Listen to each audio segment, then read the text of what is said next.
بسم اللہ الرحمن الرحیم۔ السلام علیکم۔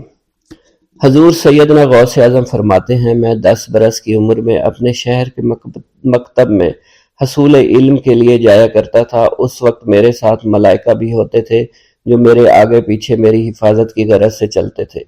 جب میں مدرسہ پہنچتا تھا تو وہ بار بار منادی کرتے تھے، اللہ کے ولی کے لیے جگہ خالی کر دو۔ چنانچہ وہ میرے لیے جگہ خالی کر دیتے تھے۔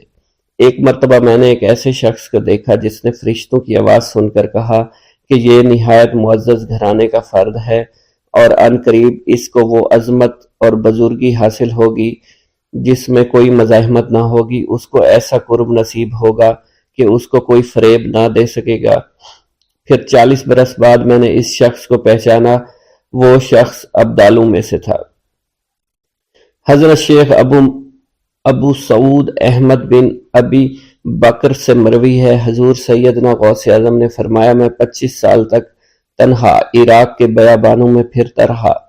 میں لوگوں کو نہ جانتا تھا، لوگ مجھے نہیں جانتے تھے۔ اسی دوران میرے پاس رجال الغیب اور جنات تشریف لائے جنہیں میں طریقت اور رسول اللہ کی تعلیم دیا کرتا تھا۔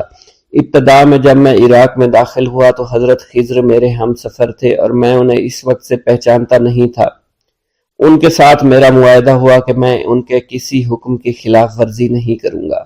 ایک مرتبہ انہوں نے مجھے ایک جگہ بیٹھنے کا حکم دیا، میں اسی جگہ 3 سال بیٹھا رہا۔ سال میں ایک مرتبہ حضرت خضر میرے پاس تشریف لاتے اور فرماتے، یہی تیرا مقام ہے جہاں تجھے پہنچایا گیا ہے۔ اس عرصہ کے دوران تمام نفسانی خواہشات مجھ پر انسانی شکل میں وارد ہوئیں، لیکن اللہ نے مجھے ہر موقع پر استقامت عطا فرمائی اور مجھے ان خرافات سے بچائے رکھا۔ ابتدا میں میرا نفس مجاہدہ کا کوئی طریقہ اختیار کرتا تو میں اس پر قائم ہو جایا کرتا تھا اور کسی چیز کو قبول نہیں کرتا تھا۔ ایک طویل مدت تک اپنا گلا گھونٹتے ہوئے میں نے مدائن کے جنگلوں میں مجاہدات میں مشغول رہا۔ حضور سیدنا غوث اعظم فرماتے ہیں، میں نے اپنے نفس کو مختلف مجاہدوں اور ریاستوں اور مشقتوں میں ڈالے رکھا۔ 1 سال تک میں گری ہوئی چیزیں اٹھا کر کھاتا رہا، اسی دوسرے سال میں صرف پانی پر گزارا کرتا رہا اور تیسرے سال میں نے کچھ نہ کھایا اور نہ پیا نہ ہی سویا۔ ایک مرتبہ شدید سردی کی وجہ سے میں ایوان کسریٰ کے کھنڈرات میں سویا تو رات بھر میں 40 مرتبہ احتلام ہوا۔ میں نے ہر مرتبہ دریائے دجلہ پر جا کر غسل فرمایا، پھر نیند کے خوف سے محل کے اوپر ایک ویران جگہ پر چڑھ گیا اور وہاں 2 سال تک قیام کیا، حتیٰ کہ سردی کے سوا کوئی شے کھانے کو میسر نہیں تھی۔ حضور سیدنا غوث اعظم فرماتے ہیں، ہر سال ایک بزرگ آتے اور وہ مجھے اونی جبہ دے کر چلے جاتے۔ اسی طرح میں نے بے شمار طریقوں سے دنیا اور نفس سے چھٹکارا حاصل کرنے کی کوشش کی۔ لوگ مجھے دیوانہ سمجھتے تھے۔ میں برہنہ جسم جنگلوں میں چلا جاتا، کانٹوں پر لوٹا شور مچایا کرتا، میرے تمام بدن سے خون جاری ہو جایا کرتا۔ لوگ مجھے اٹھا کر شفا خانے لے جایا کرتے جہاں میری حالت مزید بگڑ جایا کرتی۔ ایک وقت ایسا آیا جب مجھ میں اور مردہ میں کوئی فرق نہ تھا۔ لوگ کفن لے آئے اور غسال کو بلوایا کہ وہ مجھے غسل دے۔ ابھی انہوں نے مجھے غسل دینے کے لیے ایک تختہ پر لٹایا، میری حالت درست ہو گئی، میں اٹھ کھڑا ہوا۔ طریقت کی ان پرخطر راہوں میں نہ تو میں کبھی خوف زدہ ہوا، نہ کبھی میرا نفس مجھ پر غالب پا سکا اور نہ ہی دنیا کی آسائش مجھے حیران کر سکی۔ حضور سید غوث اعظم فرماتے ہیں، شیطان نے میرے گرد بے شمار جال بچھائے۔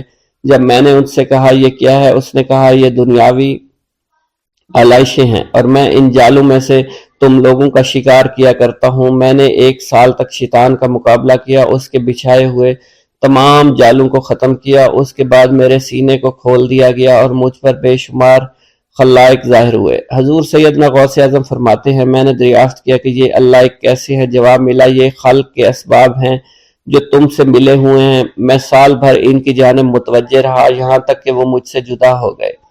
جب مجھ پر باطن ظاہر ہوا تو میں اپنے قلب کو بہت سے علائق سے ملوث پایا۔ میں نے دریافت کیا یہ علائق کیا ہیں؟ جواب ملا، یہ تمہارے ارادے، تمہارے اختیارات ہیں۔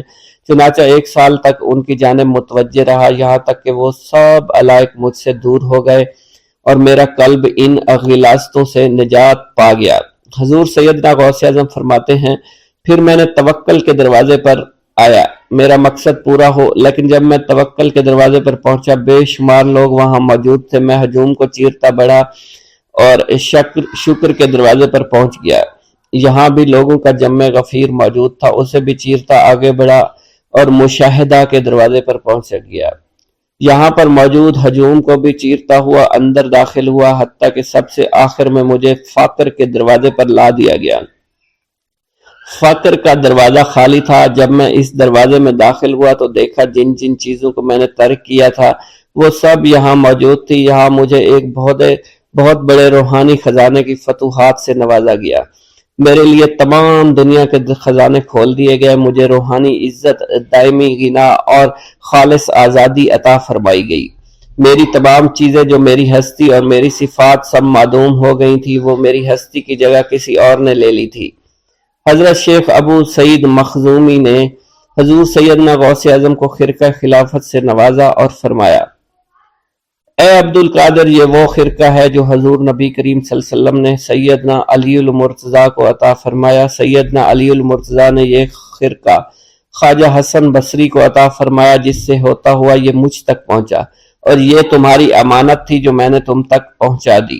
حضور سیدنا غوث اعظم نے جب خرقہ مبارک کو زیب تن کیا تو آپ پر بے شمار انوار و تجلیات کی بارش ہونا شروع ہو گئی۔ میرا یہ قدم تمام اولیاء کرام کی گردن پر ہے۔ ایک مرتبہ محلہ حلبہ میں اپنے مہمان خانے میں واز فرماتے ہوئے حضور سیدنا غوث اعظم پر اچانک حالت کشف طاری ہوئی۔ آپ رحمت اللہ علیہ نے فرمایا، میرا یہ قدم ہر ولی اللہ کی گردن پر ہے۔ یہ ارشاد سن کر تمام اولیاء اللہ نے اپنی گردنیں جھکا دیں۔ صلحائے امت نے اس کی توضیح فرمائی ہے کہ آپ رحمت اللہ علیہ کے عہد مبارک اور بعد میں قیامت تک آپ کی عطا کے بغیر ولی اللہ ولایت کے درجے پر فائز نہیں ہو سکتا۔ سلطان الہند حضرت خواجہ معین الدین چشتی المعروف خواجہ غریب نواز اس وقت خراسان کے پہاڑوں پر مجاہدات میں مشغول تھے۔ انہوں نے بھی حضور سیدنا غوث اعظم کا ارشاد گرامی سن کر اپنی گردن جھکا دی اور یوں عرض گزار ہوئے، آپ کے قدمین شریفین میرے سر اور میرے آنکھوں پر ہیں۔ حضور سیدنا غوث اعظم فرماتے ہیں کہ میں 10 برس کی عمر میں اپنے شہر کے مکتب میں حصول علم کے لیے جایا کرتا تھا۔ اس وقت میرے ساتھ ملائکہ بھی ہوتے تھے جو میرے آگے پیچھے میری حفاظت کے لیے چلتے تھے۔ جب میں مدرسہ پہنچتا تو یہ منادی کرتے تھے، اللہ کے ولی کے لیے جگہ خالی کر دو، چنانچہ وہ میرے لیے جگہ خالی کر دیتے تھے۔ ایک مرتبہ میں نے ایک ایسے شخص کو دیکھا جس نے فرشتوں کی آواز سن کر کہا، جس میں کوئی مزاحمت نہ ہوگی، کہ یہ ایک نہایت معزز گھرانے کا فرد ہے اور عن قریب اس کو وہ عظمت حاصل ہوگی جس میں کوئی مزاحمت نہ ہوگی، اور اس کو ایسا قرب نصیب ہوگا کہ اس کو کوئی فریب نہ دے سکے گا۔ پھر 40 برس بعد میں نے اس شخص کو پہچانا، وہ شخص ابدالوں میں سے تھا۔ حضرت شیخ ابو سعود احمد بن بکر حریمی سے مروی ہے کہ حضور سیدنا غوث اعظم نے فرمایا کہ میں 55 سال تک تنہا عراق کے بیابانوں میں پھرتا رہا، میں لوگوں کو نہ جانتا، لوگ مجھے نہ جانتے۔ اسی دوران میرے پاس رجال الغیب اور جنات تشریف لاتے جنہیں میں طریقت اور اصول کی تعلیم دیتا تھا۔ ابتدا میں جب میں عراق میں داخل ہوا تو حضرت خضر میرے ہم سفر بنے، اور بعد میں اس وقت ان کو پہچانتا نہ تھا، اور اس کے ساتھ میرا معاہدہ ہوا کہ میں ان کے کسی حکم کی خلاف ورزی نہیں کروں گا۔ ایک مرتبہ انہوں نے مجھے ایک جگہ بیٹھنے کا حکم دیا اور میں اس جگہ 3 سال تک بیٹھا رہا۔ سال میں ایک مرتبہ حضرت خضر میرے پاس تشریف لاتے، فرماتے کہ یہی تیرا مقام ہے جہاں تجھے پہنچایا گیا ہے۔ اس عرصہ کے دوران تمام نفسانی خواہشات مجھ پر انسانی شکل میں وارد ہوئیں، لیکن اللہ عز و جل نے مجھے ہر موقع پر استقامت عطا فرمائی اور مجھے ان خرافات سے بچائے رکھا۔ ابتدا میں میرا نفس مجاہدہ کا کوئی طریقہ اختیار کرتا تو میں اس پر قائم ہو جاتا اور کسی چیز کو قبول نہ کرتا تھا۔ ایک طویل مدت تک اپنا گلا گھونٹتے ہوئے میں مدائن کے جنگلوں میں مجاہدات میں مشغول رہا۔ حضور سیدنا غوث اعظم فرماتے ہیں کہ میں نے اپنے نفس کو مختلف مجاہدوں، مختلف ریاضتوں اور مختلف مشقتوں میں ڈالے رکھا۔ 1 سال تک میں گری ہوئی چیزیں اٹھا کر کھاتا رہا، دوسرے سال پانی پر گزارا کیا، اور تیسرے سال نہ میں نے کچھ کھایا، نہ پیا اور نہ ہی سویا۔ ایک مرتبہ شدید سردی کی وجہ سے میں ایوان کسریٰ کے کھنڈرات میں سویا تو رات بھر میں 40 مرتبہ طبیعت خراب ہوئی۔ حضور سیدنا غوث اعظم فرماتے ہیں، ہر سال ایک بزرگ آتے اور وہ مجھے جبہ دے کر چلے جاتے۔ اسی طرح میں نے بے شمار طریقوں سے دنیا اور نفس سے چھٹکارا پانے کی کوشش کی۔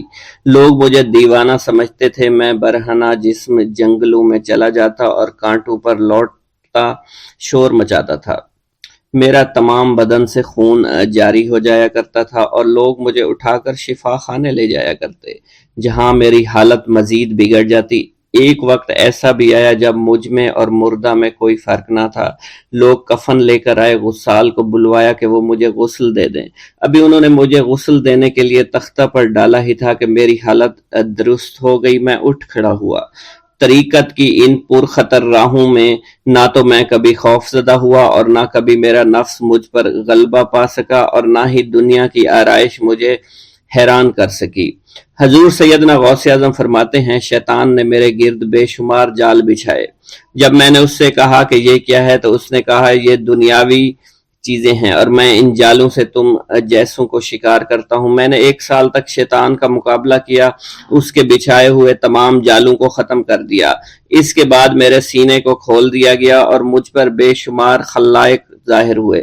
حضور سیدنا غوث اعظم فرماتے ہیں، میں نے دریافت کیا کہ یہ علائق کیسے ہیں؟ جواب ملا کہ یہ خلق کے اسباب ہیں جو تم سے ملے ہوئے ہیں۔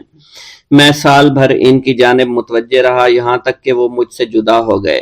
جب مجھ پر میرا باطن ظاہر کیا گیا تو میں نے اپنے قلب کو بہت سے علائق سے ملوث پایا۔ میں نے دریافت کیا کہ یہ علائق کیا ہیں؟ جواب ملا، یہ تمہارے ارادے، تمہارے اختیارات ہیں۔ چنانچہ 1 سال تک ان کی جانب متوجہ رہا کہ وہ مجھ سے دور ہو گئے۔ میرا قلب ان تمام غلاظتوں سے نجات پا گیا۔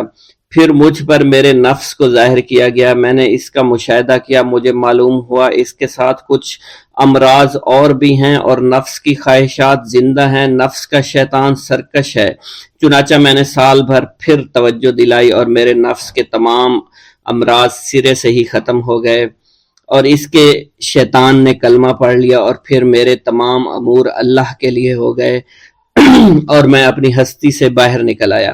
حضور سیدنا غوث اعظم فرماتے ہیں، پھر میں توکل کے دروازے پر آیا تاکہ میرا مقصد پورا ہو، لیکن جب میں نے توکل کے دروازے پر پہنچا تو بے شمار لوگ موجود تھے۔ میں اس ہجوم کو چیرتا ہوا آگے بڑھا اور شکر کے دروازے پر پہنچ گیا۔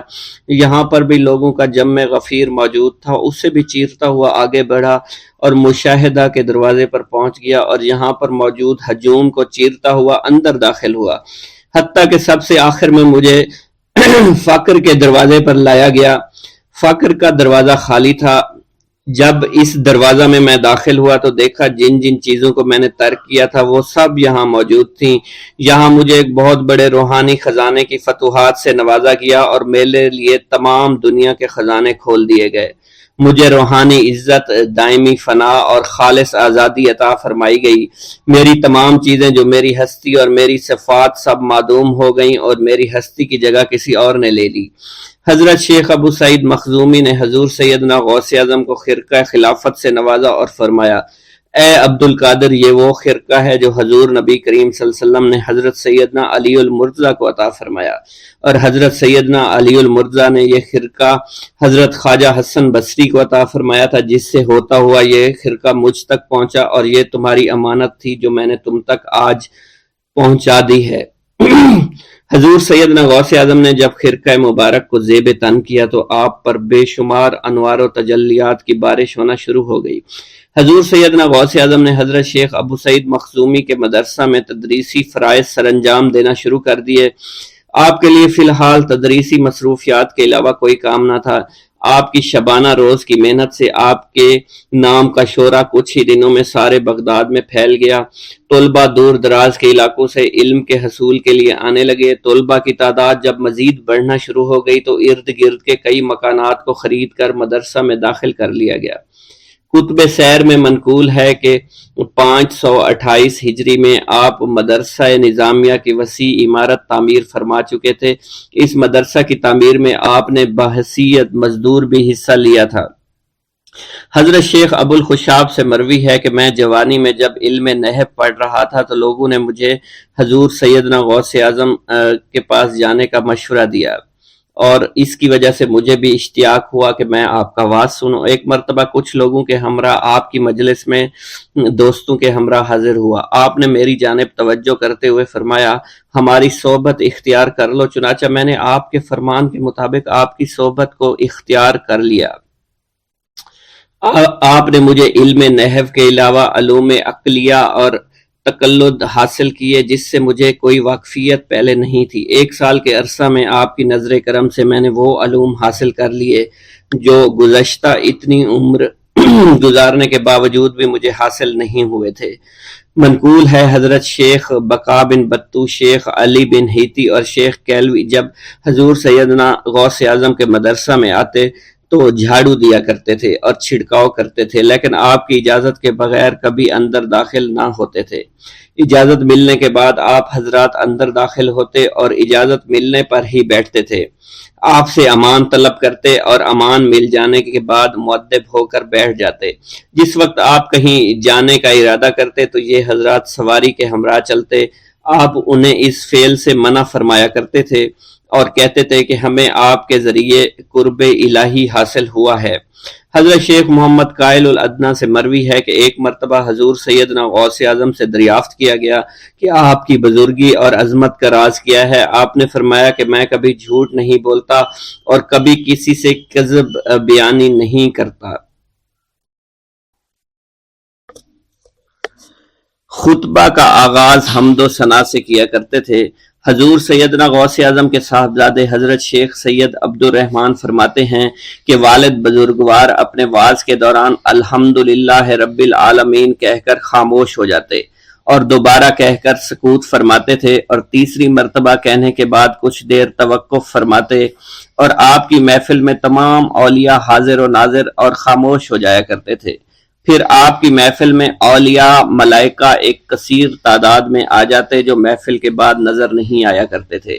آپ اپنے خطاب کو یوں شروع فرماتے، تمام تعریفیں اللہ کے لیے ہیں، اس کی مخلوق کی تعداد اس کے عرش کے وزن کے مطابق، اور بے حد تعریفیں جس سے اس کی ذات راضی ہو جائے، اس کے کلمات کی روشنی کے مطابق، اس کے علم کے مطابق، اس کی مرضی اور منشا کے مطابق، اور اس کی مخلوق کے مطابق جسے اس نے پیدا کیا، وہی عالم الغیب ہے، رحمان و رحیم ہے۔ میں گواہی دیتا ہوں اس کے سوا کوئی عبادت کے لائق ہی نہیں ہے، اور تمام کائنات اس کی تخلیق ہیں، تمام تعریفیں اسی کے لیے ہیں۔ وہ زندہ ہے، ہمیشہ زندہ رہے گا، اسے موت نہیں آتی بلکہ وہ مارتا ہے، تمام بھلائیاں اسی کے لیے ہیں، اور واحد ہے، یکتا ہے، کوئی شریک نہیں ہے، کوئی وزیر نہیں ہے۔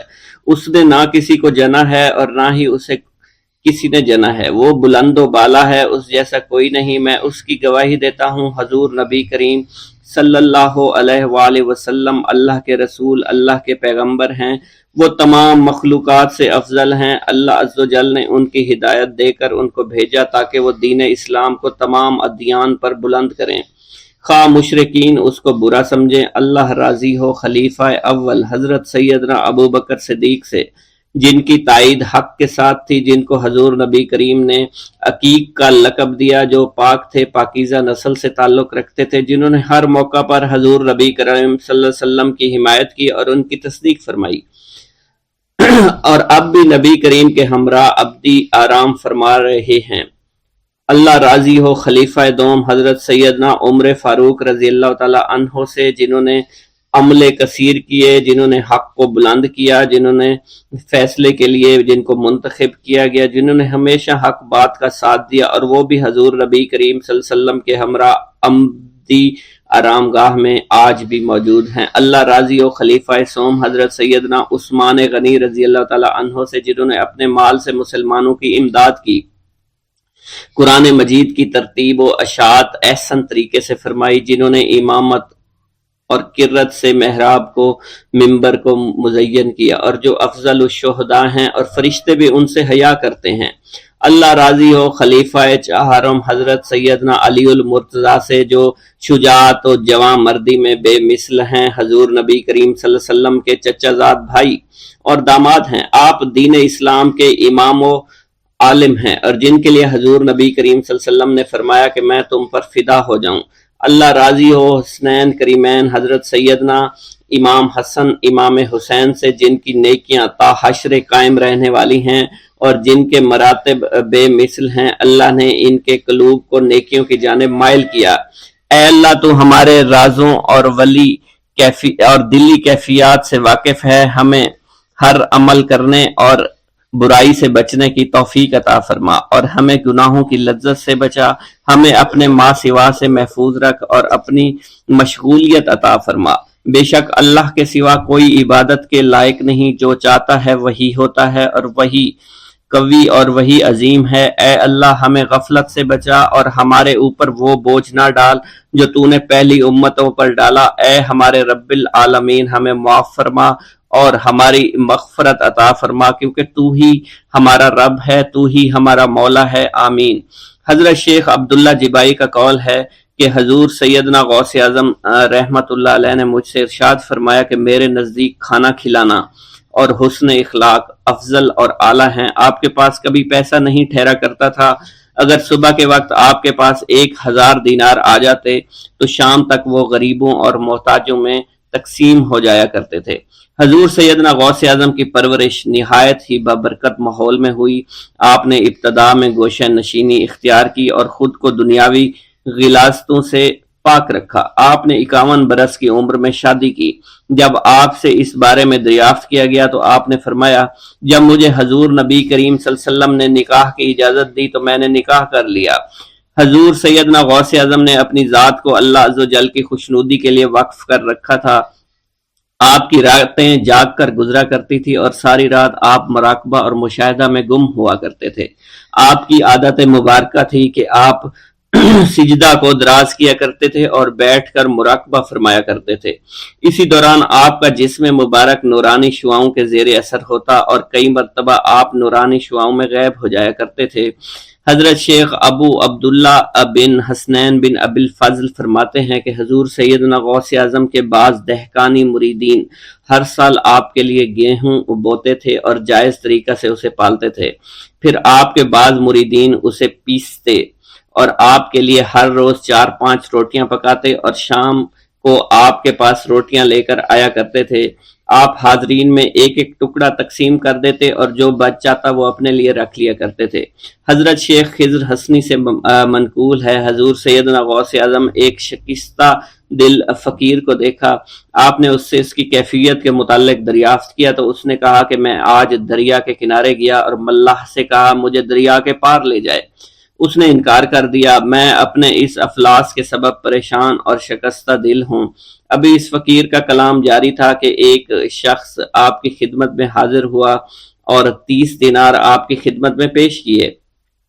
آپ نے وہ دینار اس فقیر کو دے دیے اور فرمایا کہ اس ملاح سے کہنا کہ کسی فقیر کا سوال رد نہ کیا کرے۔ حضرت شیخ معمر ابو المظفر فرماتے ہیں، میں نے حضور سیدنا غوث اعظم سے زیادہ کسی کو درگزر فرمانے والا آج تک نہیں دیکھا۔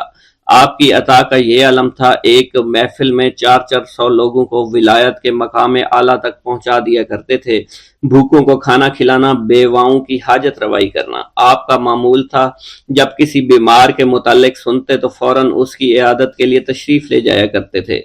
فقراء کو آپ رحمت اللہ علیہ کے در سے بغیر سوال کیے عطا ہو جایا کرتا تھا۔ حضور سیدنا غوث اعظم نے فرمایا کہ مخلوق سے کنارہ کشی سے پہلے علم حاصل کرو، کیونکہ جو شخص علم کے بغیر عبادت کرتا ہے وہ اصلاح سے زیادہ فساد میں مبتلا ہو جاتا ہے۔ تمہیں چاہیے کہ شمع شریعت اپنے ہمراہ لے کر علم کی روشنی میں علم عمل کرو، پھر اللہ تعالیٰ تمہیں علم لدنی کا وارث بنا دے گا جس سے تم ناواقف ہو۔ تمہیں چاہیے کہ تمام اسباب و ذرائع سے تعلق منقطع کر کے رشتہ داروں اور احباب سے جدائی اختیار کرو، تاکہ تم اپنے زہد کی وجہ سے اپنی قوت باطنی اور اپنے حسن ادب کا مشاہدہ کر سکو۔ خدا کے علاوہ تمام عالم و اسباب سے اس خوف سے منقطع ہو جاؤ تاکہ تمہاری شمع معرفت نہ بجھ جائے، اور جب تم 40 دن اپنے رب کے لیے مخصوص کر دو گے تو تمہارے قلب سے حکمت کے چشمے جاری ہو جائیں گے اور تم معرفت الہی کی تپش کا مشاہدہ کرنے لگے گے، جس کو حضرت موسیٰ علیہ السلام نے اپنے شجر قلب پر محسوس کیا تھا۔ اس کیفیت کے بعد تم اپنے نفس و خواہش، اپنے شیطان سے، اپنی طبیعت اور اپنے وجود سے کہو گے کہ ٹھہر جا، میں نے اس آگ کا مشاہدہ کر لیا ہے جو قلب موسیٰ علیہ السلام پر روشن ہوئی تھی۔ اس کے بعد تمہارے قلب میں باطن سے یہ آواز آنے لگے گی کہ میں ہی تمہارا رب ہوں، میری ہی عبادت کرو، میرے غیر کی اطاعت سے گریزاں ہو جاؤ، میرے سوا کسی سے تعلق مت رکھو، میری معرفت حاصل کر کے میرے غیر کو فراموش کرو، غیر سے اعراض کر کے میرے علم، میرے قرب، میرے ملک اور میری سلطنت کی جانب متوجہ رہو۔ جب تمہیں بقا الہی حاصل ہو جائے تو تمہاری زبان پر اندہ جاری ہو جائے گا اور تمام حجابات رفع ہو کر قلب سے کدورت زائل ہو جائے گی اور نفس کو مکمل سکون حاصل ہو جائے گا۔ پھر جب اس کے الطاف غالب ہو جائیں گے تو تمہیں خطاب کیا جائے گا، اے قلب، فرعون نفس کی طرف توجہ کر اور اس کو راہ ہدایت پر چلاتا ہوا میری جانب آ لے اور اس سے کہہ دے کہ میرا ہی اتباع کریں، پھر انہیں رشد کے راستے پر ہدایت کر کے اس سے تعلق قائم کر اور اس کے بعد پھر قطع تعلق کر کے دوبارہ استوار کر لے اور اسی طرح سے کرتا رہے۔ حضرت شیخ و معمر سے منقول ہے، فرماتے ہیں ایک مرتبہ میں حضور سیدنا غوث اعظم شیخ عبد القادر جیلانی رحمۃ اللہ علیہ کی خدمت میں حاضر تھا۔ آپ بیٹھے کچھ لکھ رہے تھے، اسی دوران چھت سے 3 مرتبہ مٹی گری، چوتھی مرتبہ ایسا ہوا آپ نے جلال میں آ کر اس جگہ دیکھا جہاں سے مٹی گر رہی تھی۔ اسی دوران ایک چوہا اس جگہ سے نیچے گرا اور مر گیا، یہ چوہا ہی وہاں سے مٹی کھود رہا تھا۔ حضرت شیخ عمر بن مسعود بزاز فرماتے ہیں حضور سیدنا غوث اعظم وضو فرما رہے تھے، اسی دوران ایک چڑیا نے آپ کی قمیض پر بیٹ کر دی، آپ نے جلالی نظروں سے چڑیا کو دیکھا، وہ چڑیا اسی وقت نیچے گری مر گئی۔ آپ نے وضو سے فارغ ہونے کے بعد قمیض کے اس حصے کو دھویا اور پھر اپنی قمیض مبارک اتار کر مجھے دی اور فرمایا اس کو فروخت کر کے اس کی رقم کو خیرات کر دو، یہ اس کا بدلہ ہے۔ حضور سیدنا غوث اعظم کے زمانہ میں بہت ہی گناہگار شخص تھا، اس کے دل میں آپ سے بے پناہ محبت تھی۔ جب اس کے مرنے کے بعد دفن کیا گیا تو قبر میں منکر نکیر نے سوالات کیے تو اس نے سوال کے جواب میں عبد القادر جواب دیا۔ منکر نکیر نے اللہ کی بارگاہ میں اس کے جواب کو پیش کیا، حکم ہوا اگرچہ یہ بندہ فاسقوں میں سے ہے لیکن یہ میرے محبوب سید عبد القادر جو کہ صادقین میں سے ہیں ان سے محبت رکھتا ہے۔ بغداد کے محلہ باب العز کے قبرستان میں سے ایک قبر سے مردہ کے چیخنے کی آواز آنے لگی۔ لوگوں نے حضور سیدنا غوث اعظم کی خدمت میں عرض ہو کر عرض کیا، آپ نے دریافت کیا کیا صاحب قبر نے مجھ سے خرقہ پہنا؟ لوگوں نے عرض کیا ہمیں اس کا علم نہیں۔ آپ نے دریافت کیا کہ یہ میری محفل میں کبھی شریک ہوا؟ ہمیں اس کا علم نہیں۔ آپ نے پھر دریافت کیا کیا کبھی میرے پیچھے نماز پڑھی؟ نہیں معلوم۔ آپ نے مراقبہ فرمایا اور آپ کے چہرہ مبارک پر جلالیت کے آثار نمودار ہو گئے۔ بعد ازاں آپ نے چہرہ مبارک پر وقار ظاہر ہوا اور آپ نے فرمایا کہ اس شخص نے میری زیارت کی، مجھ سے حسن ظن رکھا، اسی وجہ سے اللہ نے اس پر رحم فرما دیا ہے، چنانچہ اس کے بعد کبھی قبر سے آواز نہیں آئی۔ منقول ہے حضرت شیخ ابو الحسن علی بن وہب ازجی بیمار ہو گئے، حضور سیدنا غوث اعظم عیادت کے لیے تشریف لائے تو آپ نے وہاں ایک قمری اور ایک کبوتری کو دیکھا۔ حضرت شیخ ابو الحسن نے آپ سے عرض کی کہ یہ کبوتری 6 ماہ سے انڈے نہیں دے رہی اور قمری 9 مہینے سے بول نہیں رہی۔ آپ نے کبوتری سے فرمایا تو اپنے مالک کو فائدہ پہنچا اور قمری سے فرمایا تو اپنے خالق کی تسبیح کر۔ چنانچہ قمری نے اسی وقت کوکو کرنا شروع کر دیا، یہاں تک کہ بغداد کے لوگ اس کی آواز سننے کے لیے جوق در جوق جمع ہونا شروع ہو گئے اور کبوتری نے بھی انڈے دے دیے اور ان سے بچے نکلے۔ ایک گاؤں کے بارے میں کہا جاتا تھا کہ جہاں قدرت کی بے پناہ نعمتیں تھیں، اللہ پاک نے وہاں کے لوگوں کو مالا مال کیا ہوا تھا۔ ایسی نعمتیں کہ جن نعمتوں کو دیکھ کر انسان اکثر مغرور ہو جایا کرتے ہیں، مگر وہاں پر کچھ مسلمان تھے اور سب سے بڑی اور بری بات یہ تھی کہ وہاں کے تمام لوگ کافر تھے۔ وہ کفار اپنی دولت پر بہت فخر کیا کرتے تھے کیونکہ ان میں ہر ایک انسان بہت دولت مند تھا، ہر ایک کے پاس بے بہا پیسے تھے، کسی کو پیسوں کی کمی نہیں تھی۔ وہاں کے سردار کی ایک اکلوتی بیٹی تھی جس کو سردار بے پناہ پیار کرتا تھا۔ اس سردار کی بیٹی بے پناہ مغرور، ظالم، گھمنڈی تھی۔ وہاں پر غریب لوگ صرف مسلمان ہی تھے، تمام کافر ایک دوسرے کی مدد کیا کرتے تھے، لیکن مسلمانوں کی مدد کرنے والا وہاں پر کوئی نہ تھا۔ وہاں پر انہیں کوئی دیکھنے والا نہ تھا۔ سردار کی بیٹی کو کالے جادو میں خوب مہارت حاصل تھی، اور وہ جادو کی وجہ سے وہاں پر رہنے والے غریبوں پر بہت ظلم کیا کرتی تھی۔ تمام مسلمان اس سے بے حد پریشان تھے، اور وہ لوگوں کو غلام بناتی اور مزدور بناتی تھی۔ اگر ان میں کوئی اس کی بات نہ مانتا تو اس کو قیدی بنا کر اپنے اشاروں پر نچایا کرتی تھی۔ اس بستی میں چونکہ اکا دکا مسلمان تھے جن کا کوئی پرسان حال نہیں تھا، کوئی بھی ان کو بچانے والا نہیں تھا۔ جب وہ سردار کی بیٹی کے ظلم حد سے بڑھ گئے تو مسلمانوں میں سے ایک بوڑھے شخص نے اللہ کے حضور گڑ گڑا کر دعائیں کی، اے اللہ، ہمارے چند نسلیں جو یہاں پر بچی ہوئی ہیں، ان نسلوں کو تو بچا لے۔ یہ سردار کی بیٹی جس نے ہمارا جینا دشوار کر رکھا ہے، یہاں کوئی بھی انسان ہمارا حال نہیں پوچھتا، اور نہ ہی ہمارے پاس مال و دولت ہے، اور نہ ہی ہمارے پاس جسمانی طاقت بچی ہے۔ یا اللہ، ہمارے لیے کوئی ایسا بندہ بھیج جو نہ صرف طاقتور ہو بلکہ اس جادوگرنی یعنی سردار کی بیٹی کو بھی ہرا سکے۔ اللہ رب العزت نے اس بوڑھے کی دعا کو قبول فرمایا، اور یوں اس جگہ پر ایک اللہ والے کو بھیج دیا۔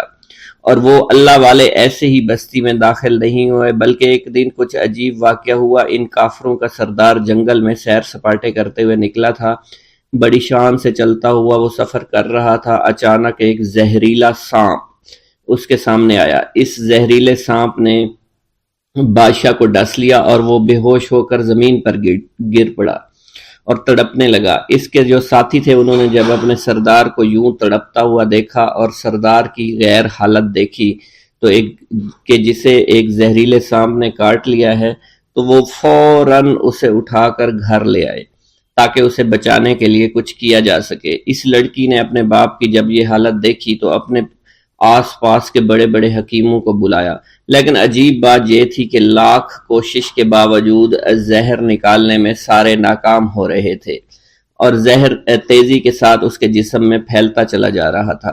لیکن اسی وقت وہاں ایک درویش کی آمد ہوئی، ایک اللہ والے آئے، ان اللہ پاک نے اس مقصد کے تحت وہاں بھیجا تھا۔ اس اللہ کے ولی نے سردار کے گھر پر پہنچ کر دروازے کو کھٹکھٹایا۔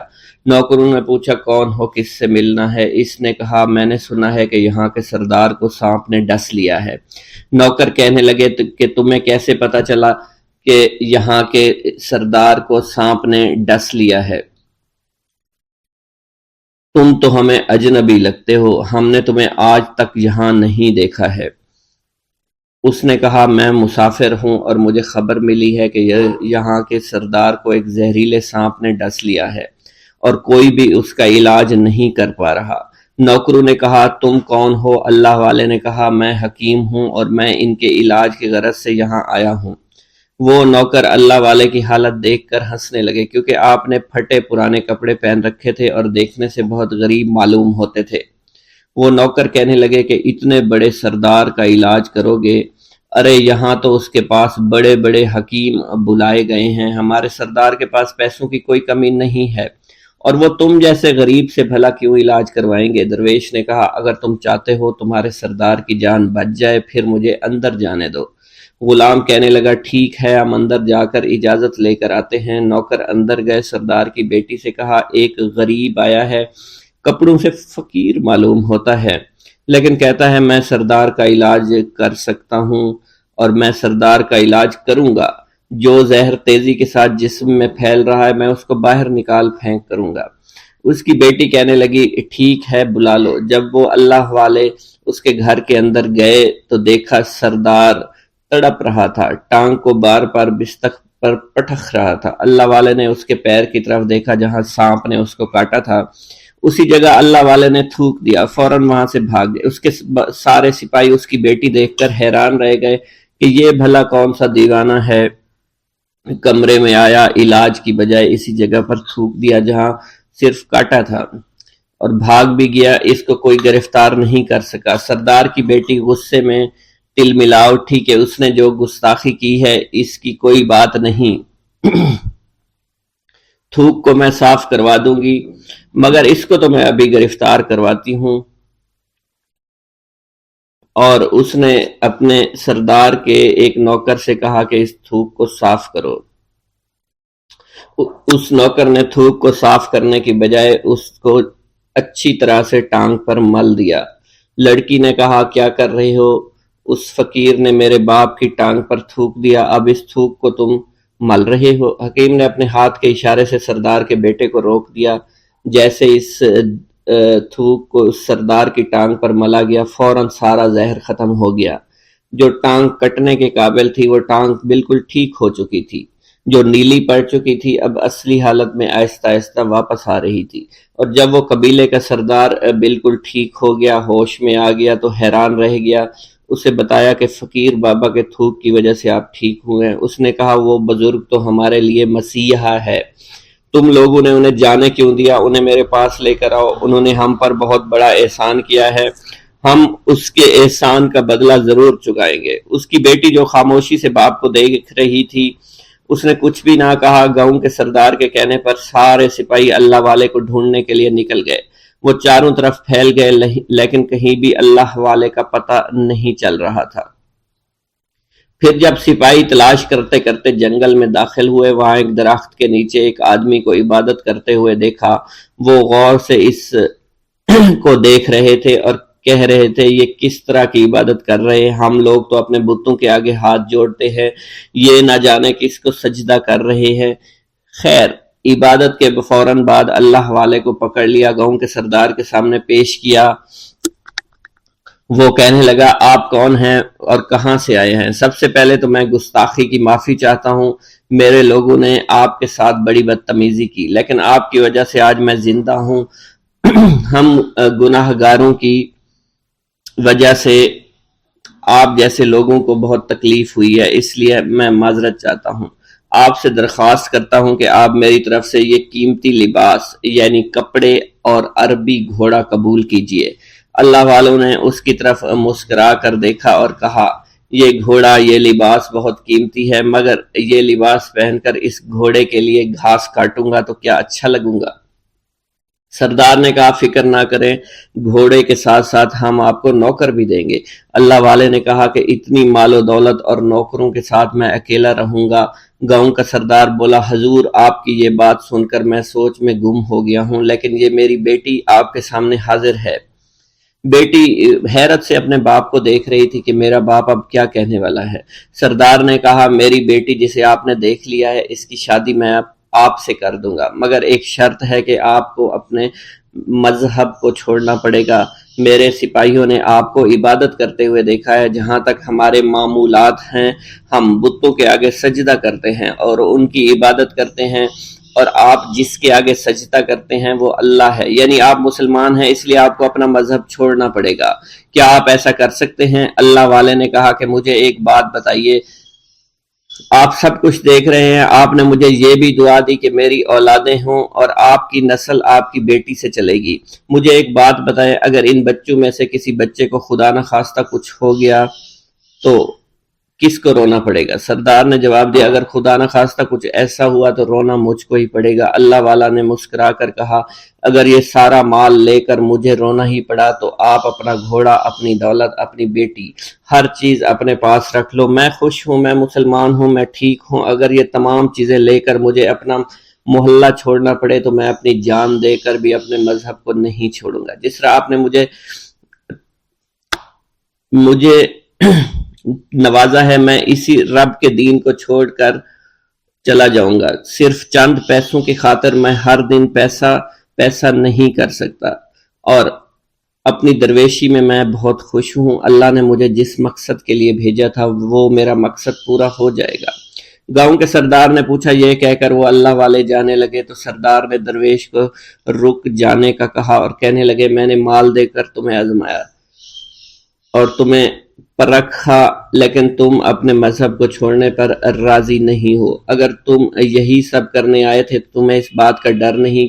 کیا تم نہیں جانتے ہم کتنے طاقتور ہیں، اور میری بیٹی اپنے عمل میں اتنی ماہر ہے کہ تمہیں یہاں کھڑے کھڑے ابھی جنگلی جانور بنا سکتی ہے۔ اللہ والے نے کہا کہ اس نے جنگلی جانور کمزور لوگوں کو بنایا ہوگا، یہ مجھے جانور بنا کر تو دکھائے۔ اس سے پہلے کہ گاؤں کا سردار اپنی بیٹی سے کچھ کہتا کہ اس پر وار کرو، اللہ والے نے جادوگرنی پر ایسی پھونک ماری کہ وہ اسی وقت ایک بہت بڑی چھپکلی بن گئی۔ وہ کچھ بھی نہیں کر پا رہی تھی، وہ چھپکلی اتنی بڑی تھی کہ وہاں پر جتنے بھی انسان کھڑے تھے ان سب میں سب سے زیادہ اونچا اس کا قد تھا۔ وہ چھپکلی اللہ والے کے پاس آئی، اپنا زہر اس پر اگلنا چاہتی تھی کہ اسی وقت اس نے اس کے منہ پر تھوک دیا۔ تھوکنے کی دیر تھی، وہ چھپکلی جلنے لگی اور جس سے گرمی کی وجہ سے اس کا چہرہ پگھل رہا تھا، اس کا چہرہ جل کر کالا ہو چکا تھا۔ وہ مرنے والی تھی کہ سردار دوڑتا ہوا قدموں میں آ کر گر پڑا اور معافی مانگنے لگا اور کہنے لگا، حضور اس گستاخی کے لیے میں معذرت خواہ ہوں، آپ مجھے معاف کر دو، میں نے سچ میں آپ کو بہت کمزور سمجھا تھا، آپ کو آپ کا مذہب سے ہٹانا چاہا تھا۔ اگر میری بیٹی ٹھیک ہو جائے تو میں سچ کہتا ہوں یہاں پر جتنے لوگ ہیں ہم پوری کی پوری بستی مسلمان ہو جائیں گے۔ اللہ والے نے کہا کہ ہم تمہیں اپنے دین میں شامل کرنے کے لیے یہ سب نہیں کر رہے، بلکہ تم لوگ مسلمان بھائیوں پر جو ظلم کرتے ہو وہ ظلم کو ختم کرنے کے لیے ہم یہاں آئے ہیں۔ ہمارے دین میں جبر اور ظلم نہیں۔ اگر تمہارے بیٹی سے انسان بن کر سدھر جاتی ہے تو اس کو اس کی اصلی حالت میں لانے کے لیے میں خود کو اللہ کی بارگاہ میں پیش کروں گا اور دعا کروں گا۔ سردار کہنے لگا کہ ہاں میری بیٹی اصلی حالت میں اگر آ جائے تو پھر ہم کسی پر ظلم و ستم نہیں کریں گے، اور میں دل سے اپنی بیٹی کے لیے معافی چاہتا ہوں۔